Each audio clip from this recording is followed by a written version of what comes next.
आंधियां चल रही हैं आज फिर तिरंगे को झुकाने को, झुकने न देंगे तिरंगा, तेरे लाल खड़े हैं मां सर कटाने को। आज बात करेंगे, लेकिन ये वो लोग ना देखें जो सिर्फ 2 दिन के देशभक्त होते हैं, जिन्हें सिर्फ 15 अगस्त और 26 जनवरी को मां की याद आती है। और हर वो आदमी देख सकता है जिसके लिए पूरे 365 दिन ये मिट्टी, ये भारत माता उसकी मां है। मैं इसके नाज उठाता हूं तो ये ऐसा नहीं करती, ये मिट्टी मेरे हाथों को मैला नहीं करती। शहीदों, क्रांतिकारियों, फकीरों की जमीन है जिसे हिंदुस्तान कहते हैं। मां बंजर भी हो जाए तो बुज़दिल पैदा नहीं करती। हिंदुस्तान की जमीन है यार। 15 अगस्त 26 जनवरी 2 दिन बड़े इंपॉर्टेंट इस देश में माने जाते हैं। जरा अपनी देशभक्ति को हैशटैग के ऊपर भी लाओ, बहुत जरूरी है। बच्चा अपाहिज भी हो जाता है तो मां उसे नहीं कहती कि मेरी औलाद नहीं है, लेकिन मेरे देश में चंद 2-4 चीजें गलत क्या हो गई। कुछ लोग कहने लगे कि भारत महान नहीं है। अरे यार, कैसे देश में रहते हैं, शर्म करो यार। मां कभी ऐसा नहीं करती। और हर उस इंसान के लिए आज बात करना बहुत जरूरी है जो इसको अपनी मां अपने लहू से सींचकर इस वतन को, अपने इस तिरंगे के लिए दिन रात मेहनत करता है कि यार तिरंगे पे आंच ना आ जाए। उन 3 रंगों के लिए, ये सिर्फ 3 रंग नहीं है दोस्त। इन 3 रंगों का जितना इंपॉर्टेंस है वो शायद हर आदमी समझ नहीं पा रहा है, लेकिन अब समझना जरूरी है। जनवरी 26 तो सब मनाने बैठे हैं, चलो 2 जनवरी की बात करते हैं। 2 जनवरी 2016 को क्या हुआ?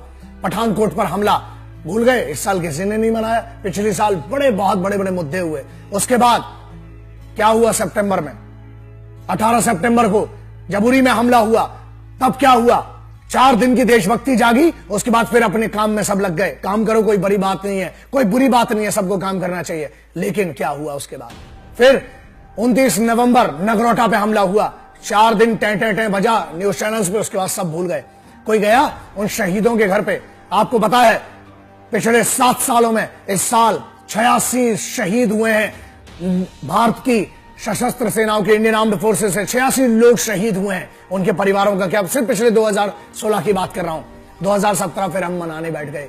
बड़ी बात है, मनाना चाहिए, लेकिन किस टाइप की देशभक्ति कि एक बार वहां लाल किले पर बैठ के feeling patriotic with the prime minister of India at red fort, क्या यह आजादी है? या सिर्फ इतना ही आपकी जिम्मेदारी है? आजादी क्या है दोस्त? हम गणतंत्रता की बात करते हैं। हम 26 जनवरी रिपब्लिक डे कल आ रहा है जिसकी हम बात कर रहे हैं। बॉस है क्या? आपको पता है 26 जनवरी का, अगर आपको बहुत सारे लोगों को ना सिर्फ ये इंडिपेंडेंस डे और रिपब्लिक डे में फर्क भी नहीं पता है, वो 47 से गिनते हैं। आप कहते हो कि सुरक्षा में चूक होती है जब कोई हमला होता है, अच्छा। और 70 सालों से जो भारतीय वायुसेना, भारतीय थल सेना और जो भारतीय जल सेना है, कहां है भाई वो तीनों? 70 साल से आपकी आजादी लाल किले पे फिर कैसे मनाई जाती है? एक भी बार हमला होने दिया? दुनिया के सबसे बड़े देश में भी 3-3 राष्ट्रपति मरे हैं। अमेरिका जैसे देश में भी, आप दुनिया का कोई भी देश उठा के देख लें, लेकिन कभी भी हमारी आजादी के दिन पर और हमारी गणतंत्रता दिवस पर कभी भी हमला नहीं होने दिया। वो बैठे हैं, क्यों? क्योंकि उनके लिए उतनी ही इंपॉर्टेंट है। भारतीय सशस्त्र सेना, इंडियन आर्म्ड फोर्सेस के लिए रोज इस तिरंगे के 3 रंगों को बचाने के लिए लहू सुर्ख करके अपना लहू बहाती है फौज। क्या उनको सम्मान मिलता है? कुछ बेवकूफ आकर ज्ञान देने लगते हैं, और चंद लोगों ने कश्मीर को इतना बड़ा मुद्दा बना दिया है कि जम्मू तक डेवलप नहीं होने दिया। ऐसा है, जन्नत को हिस्सों में मत बांटो। सिर्फ कश्मीर जन्नत नहीं है, मेरे देश की हर एक मिट्टी, हर एक जर्रा जन्नत के बराबर है, तो उसका सम्मान करना पड़ेगा। और सिर्फ प्रॉब्लम्स पे बात मत करो, सॉल्यूशन क्या है उस पर बात करो। सिर्फ हंगामा खड़ा करना मेरा मकसद नहीं। मेरी कोशिश है कि यह सूरत बदलनी चाहिए, और वो कोशिश हर बंदे को, हर बच्चे को, हर माँ बाप को, अपने बच्चों को जरूर बताना कि इस देश में आजादी मिली कैसे है और कितना लहू बहाया गया है इस आजादी की, रोज इस खुली हवा में घूमने के लिए। और वो तिरंगा क्या? 2 दिन की देशभक्ति, 15 अगस्त 26 जनवरी। 16 अगस्त को क्या होता है? तिरंगे जमीन पे पड़े होते हैं। 27 जनवरी को क्या होता है? तिरंगे जमीन में पड़े होते हैं स्टेडियम में मैच जीतने के बाद, और उसके सेलिब्रेशन के बाद क्या होता है? उन तिरंगों की आजादी, उस तिरंगे के बारे में सोचना पड़ेगा यार। कफन है वो शहीदों का, उसका सम्मान करना बहुत जरूरी है। शायद हमारे बच्चों को स्कूल्स में नहीं पढ़ा जा रहा है, क्योंकि हमें अंग्रेजों की इतनी चीजें पढ़ाई जाती हैं कि शिवाजी महाराणा प्रताप को लोग भूल गए यार। लोग वो कहां हल्दी घाटी भूल गए, पता नहीं राजा कुंवर सिंह को भूल गए, उधम सिंह को भूल गए। लेकिन ऐसा है कि कम से कम 26 जनवरी अगर आप मना रहे हो तो इतना तो पता हो कि हुआ क्या था। इस दिन हमारा जो कॉन्स्टिट्यूशन ऑफ इंडिया है वो एग्जिस्टेंस में आया था, और उसके लिए हम जो 26 जनवरी 1950 से लेके हम आज तक मनाते हैं। और गवर्नमेंट ऑफ इंडिया एक्ट जो था, इंडिपेंडेंस एक्ट 1935, उसको रिप्लेस करके हमारा कॉन्स्टिट्यूशन उस दिन से एग्जिस्टेंस में आया, इसलिए हम मनाते हैं इसको। कॉन्स्टिट्यूशन ऑफ इंडिया जिसको हम सेलिब्रेट करते हैं ना, उसकी भी धज्जियां उड़ाई जा रही हैं। कुछ लोगों ने सेक्शन 66A जो आईटी एक्ट में से, आईटी एक्ट 2000 में से जो हट गया है, 66A की इतनी आजादी ले ली कि कुछ भी कह रहे हैं इस देश के बारे में, सेनाओं के बारे में। याद रखो यार, आपको ध्यान रखना चाहिए।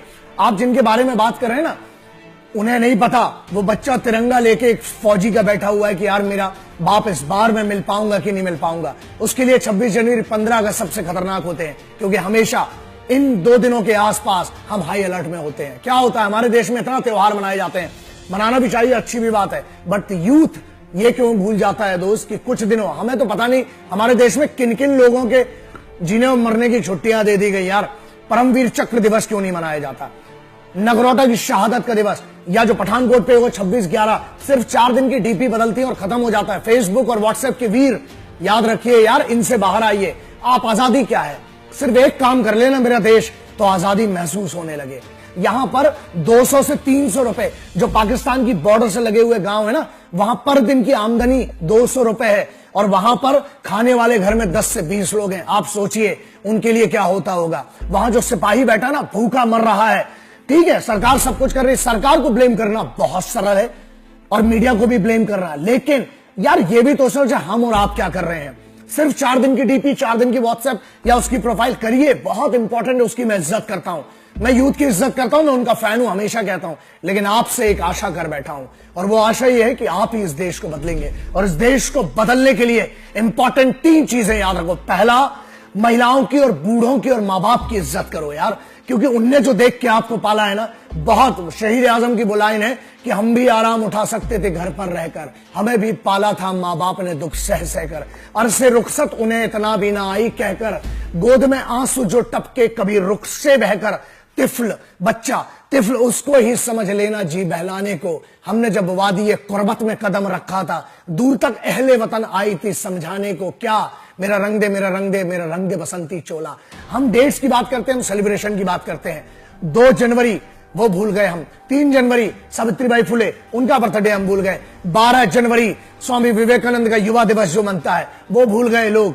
आप कैसे भूल सकते हैं 22 जनवरी रोशन सिंह ठाकुर काकोरी का वीर, उस क्रांतिकारी को हम भूल गए। 23 सुभाष चंद्र बोस नेताजी जिनने जय हिंद का नारा दिया, हम उनको भूल गए। 26 जनवरी क्योंकि उसको स्टेटस बड़ा बनता है तो मनाई जाती है।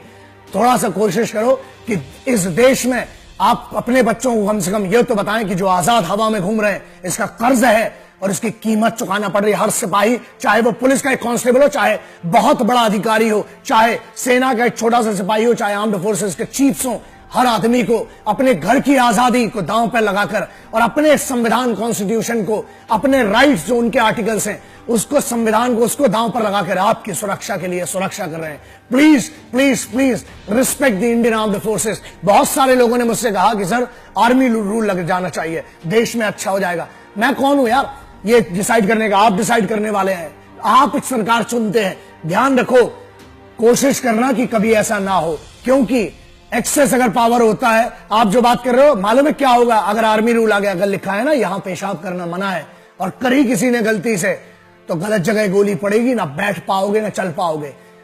तो कहना सरल है लेकिन उसको निभाना बहुत कठिन है। तो कोशिश करना कि कभी, और दुआ करना कि फौज का रूल ना लगे। क्यों? क्योंकि फौज नहीं चाहती है, फौज जहां काम कर रही है, हर पैरामिलिट्री, हर हिंदुस्तानी सेना और हर सिपाही का सम्मान करिए, अपने माँ बाप का सम्मान कीजिए, बूढ़ों का सम्मान कीजिए, इस मिट्टी का सम्मान कीजिए और एहसास उसको महसूस कीजिए तिरंगे की आजादी को, क्योंकि जरूरी है। सुना है आजकल कुछ गद्दारों ने हम पर निशाना साध रखा है, उन्हें क्या मालूम कि हमने तो करोड़ों माओ की दुआओं का कवच बांध रखा है। आजकल डराते हैं मेरी माँ, बहन, बीबी और बेटी को फोन और ईमेल कर करके आधी रात को। अरे इन्हें क्या मालूम कि हमने तो कफन में तिरंगा बांध रखा है। तुम जैसे बहुत आए और गए, आंधियां चल रही हैं आज, लेकिन याद रखना इस तिरंगे को बचाने के लिए हर बार लहू की कुर्बानी दी गई है और हजारों लाखों बार वो सिपाही वहां खड़ा है इस मिट्टी और इस तिरंगे की कीमत के लिए। बस ये दुआ करना कि मेरे देश में सम्मान बना रहे, अभिमान बना रहे। अरे ना किसी छत पर हरा झंडा रहने दो, ना किसी छत पर लाल भगवा झंडा रहने दो। मिलो गले बच्चों के जैसे और हर एक छत पर सिर्फ तिरंगा रहने दो। जय हिंद, वंदे मातरम, इंकलाब जिंदाबाद, भारत माता की जय। जय हिंद, जय किसान। जय हिंद, वंदे मातरम, इंकलाब जिंदाबाद, भारत माता की जय।